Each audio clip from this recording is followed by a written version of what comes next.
At the edge of a small town in Michigan, an auto repair shop stood between a shuttered gas station and an abandoned hardware store.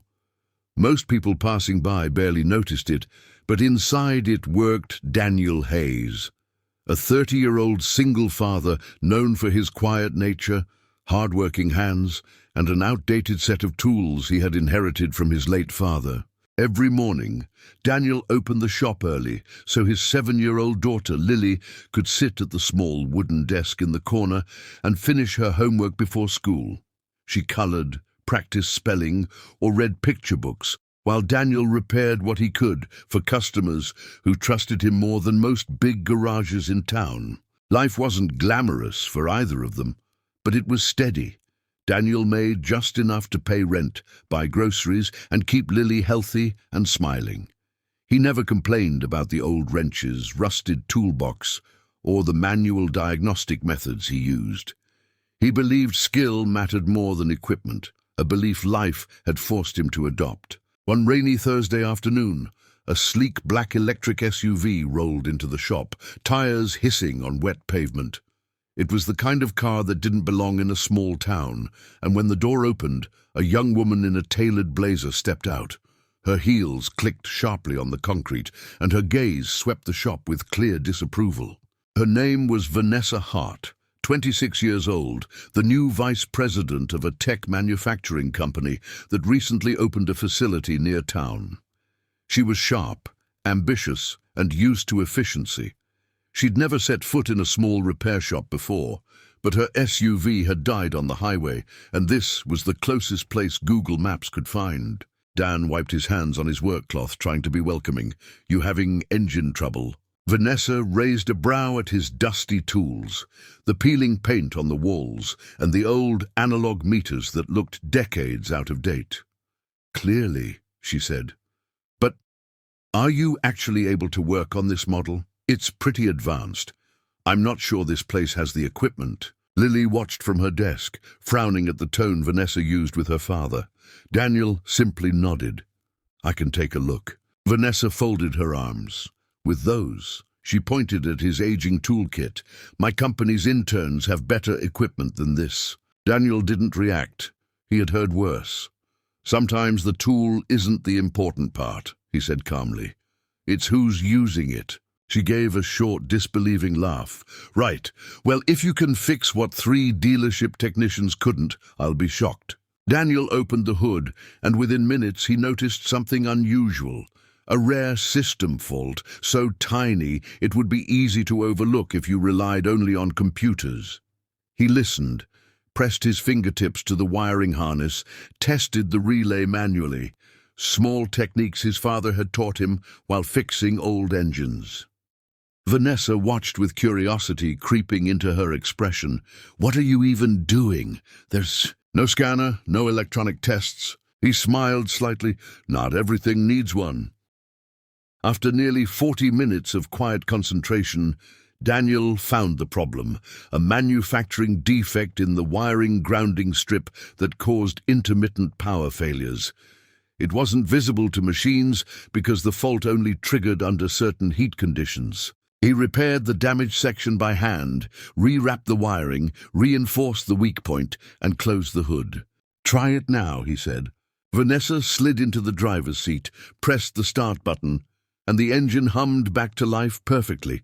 The dashboard error messages vanished instantly. Her eyes widened. "No way. The dealership kept it for 2 days. They said it wasn't diagnosable." Daniel shrugged lightly. "Some things just take a careful look." She stepped out of the SUV, speechless for the first time. Then she glanced again at his rusted tools she had mocked moments earlier. A slow flush of embarrassment warmed her face. "I think I owe you an apology," she murmured. Lily piped up innocently from her corner. "My daddy can fix anything, even toys no one else can fix." Vanessa knelt down to the little girl's level with a softened expression. "I believe you." When she stood up again, she seemed to see Daniel differently, not as a small-town mechanic with outdated tools, but as someone with rare skill. "How much do I owe you?" she asked. Daniel told her the small amount he always charged, nothing extra. Vanessa blinked. That's too low. This repair was worth a fortune. He shook his head. A job has a price. That's the price. That humbleness struck her. Over the next few weeks, Vanessa found herself thinking about the mechanic more than she expected. Not romantically, at least not at first, but with a strange sense of admiration.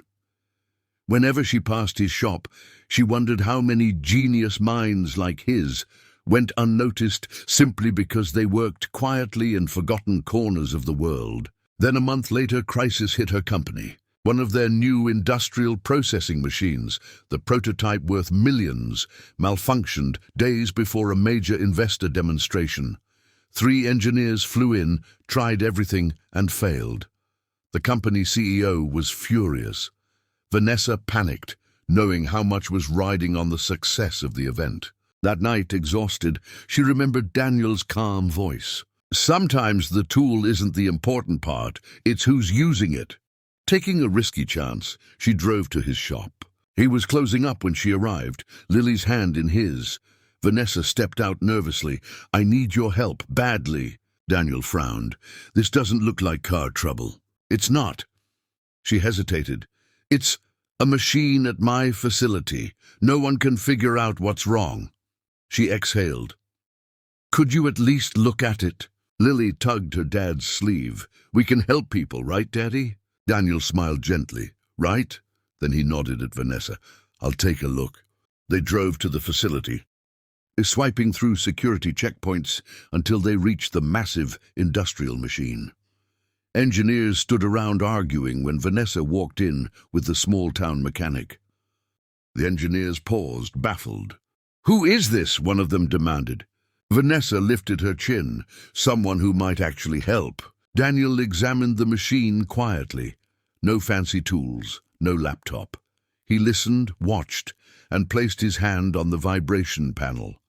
His eyes narrowed. There's a misalignment in the processor shaft. It's tiny, maybe a millimeter or less, but at high speeds, it'll shut the system down every time. The engineers scoffed. Impossible to detect without instruments. Daniel simply said, then show me. Their measurements proved him right. Shame flushed across their faces. Using a combination of their advanced tools and Daniel's instructions, he guided them through the correction. When the machine restarted, it ran flawlessly.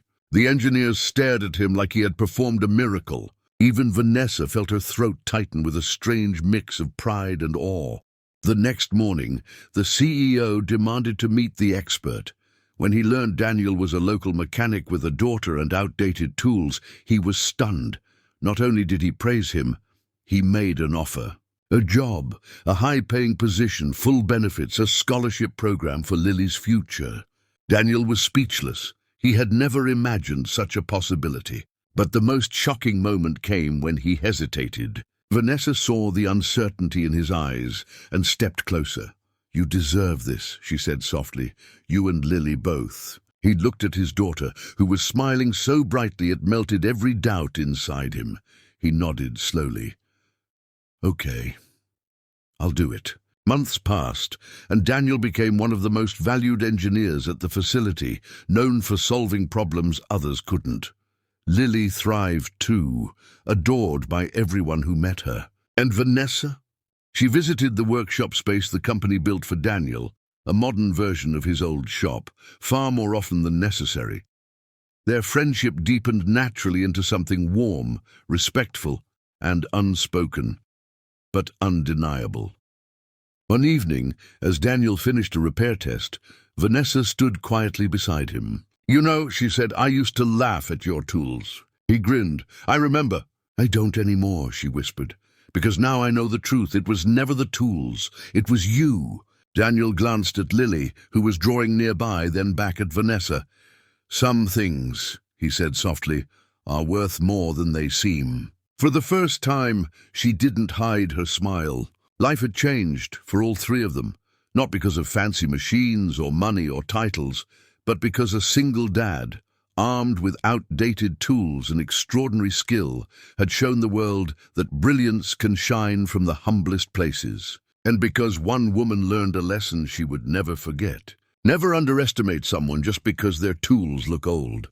Sometimes they might be the only one who can fix the impossible.